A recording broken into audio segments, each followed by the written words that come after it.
A paz do Senhor Jesus, amados irmãos, aqui é o pastor Rafael que vos fala. E nessa oportunidade eu quero deixar uma palavra breve para o teu coração, que se encontra na carta aos Hebreus, capítulo 1, do versículo 1 ao 4, que diz assim: havendo Deus antigamente falado muitas vezes e de muitas maneiras aos pais pelos profetas, a nós falou-nos nestes últimos dias pelo Filho, a quem constituiu herdeiro de tudo, por quem fez também o mundo, o qual, sendo o resplendor da sua glória e a expressa imagem de sua pessoa, e sustentando todas as coisas pela palavra do seu poder, havendo feito por si mesmo a purificação dos nossos pecados, assentou-se à destra da majestade nas alturas, feito tanto mais excelente do que os anjos, quanto herdou mais excelente nome do que eles. Que palavra linda é essa, a qual o escritor aos Hebreus, porque eu digo escritor? Porque a Bíblia não fala quem escreveu essa epístola, mas nós temos a plena certeza que ela foi totalmente inspirada pelo Espírito Santo a esse homem de Deus quem escreveu. Nós vemos aqui, irmão, na Epístola aos Hebreus, uma epístola que se direciona para Cristo, mostrando a superioridade de Cristo, a supremacia de Cristo e um sacerdócio eterno do Senhor Jesus. Tanto é que é comparado nessa epístola o sacerdócio de Melquisedeque com o sacerdócio de Cristo, sabendo que o de Cristo é eterno, mais perfeito, mais sublime e maravilhoso.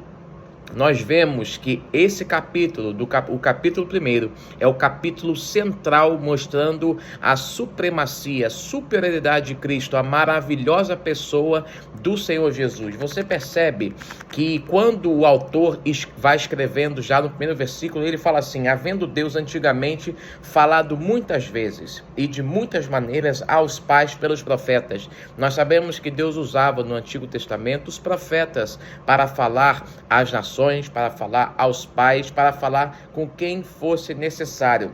Nós sabemos muito bem que antigamente o Espírito de Deus vinha, se apoderava do profeta e depois saía. Só que o escritor vai continuar falando assim: porém, a nós, nesses últimos dias, falou-nos pelo Filho de Deus, que é o Senhor Jesus. Esses últimos dias, aqui na expressão do grego, é os dias atuais, os dias de hoje, também já começando os dias a qual essa epístola foi escrita. Nós sabemos aqui que quando a Bíblia fala de muitas vezes, nós vemos aqui a polímeros do grego, de muitas partes, e de muitas maneiras é politropos, ou seja, de muitas maneiras, de muitas formas.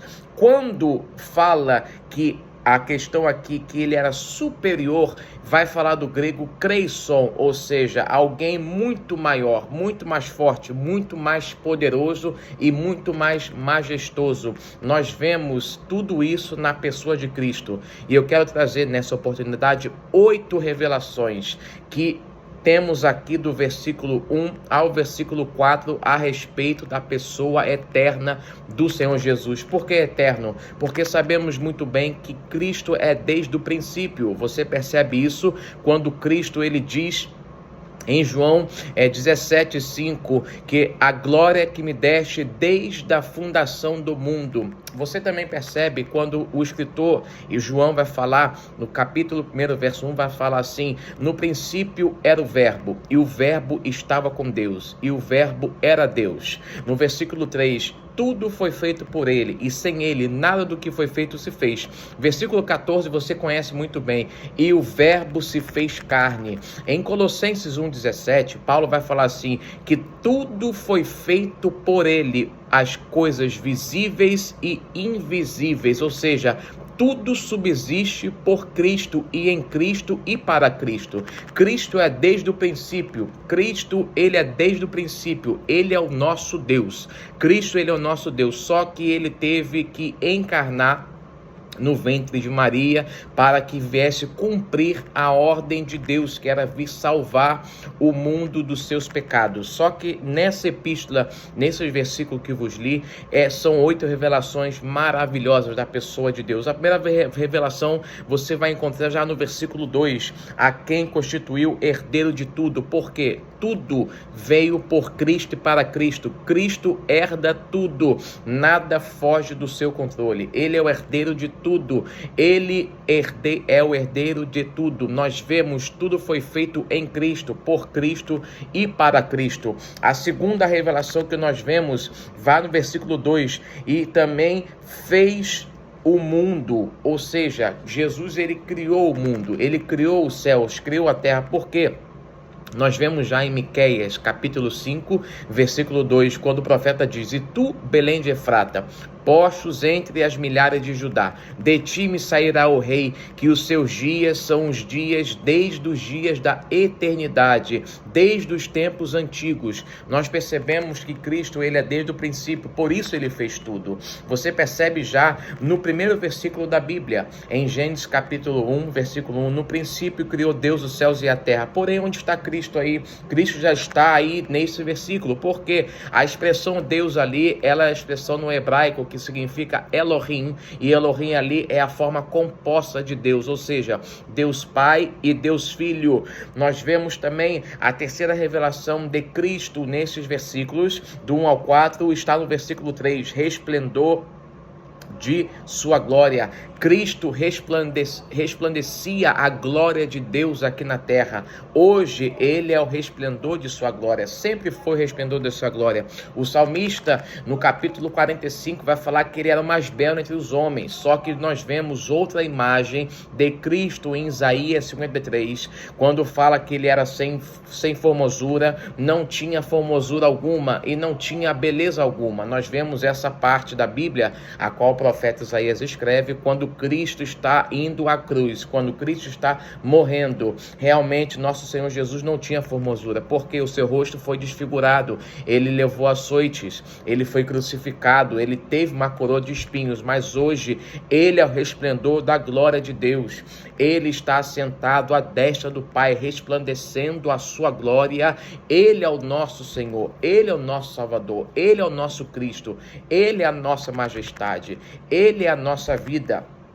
A quarta revelação, versículo 3, sendo a expressa imagem da pessoa de Deus, ou seja, quem via a Jesus via ao próprio Deus. Quem via Jesus via ao próprio Deus. Tanto é que em João 14, a partir do versículo 6, um discípulo pergunta para Jesus: mestre, estamos há tanto tempo contigo e tu nunca nos mostraste o Pai. Jesus fala assim: quem vê a mim, vê ao Pai. Você percebe também quando Jesus fala em João 10:30, eu e o Pai somos um, ou seja, Cristo representava Deus aqui na terra, ou seja, porém ele era 100% homem também, mas e também ele era 100% Deus. Cristo nunca deixou de ser Deus, Cristo nunca deixou de ser divino, ele era 100% Deus, ele era nosso Deus, ele é o nosso Deus e continua sendo Deus. Ele representava a imagem, a representação de Deus aqui na terra. A quinta revelação, no versículo 3 também, e sustentando todas as coisas pela palavra do seu poder. Que coisa linda, irmão. Jesus sustenta tudo. Por causa de quê? Porque ele é Deus. E através de quê? Através de sua palavra. Você percebe, como eu já disse, eu repito outra vez. No princípio era o verbo. O verbo ali vem do grego logos, ou seja, palavra. Cristo é a palavra, só que ao mesmo tempo ele sustenta tudo pelo poder de sua palavra. Cristo sustenta tudo pelo poder de sua palavra.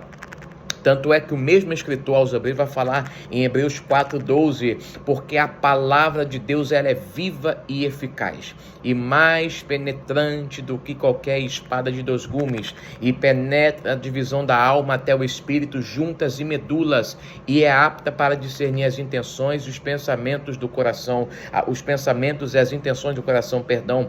Cristo sustenta tudo pela palavra do seu poder. Ele é o nosso sustentador. Creia, Jesus está te sustentando. Jesus está te sustentando pela palavra do seu poder.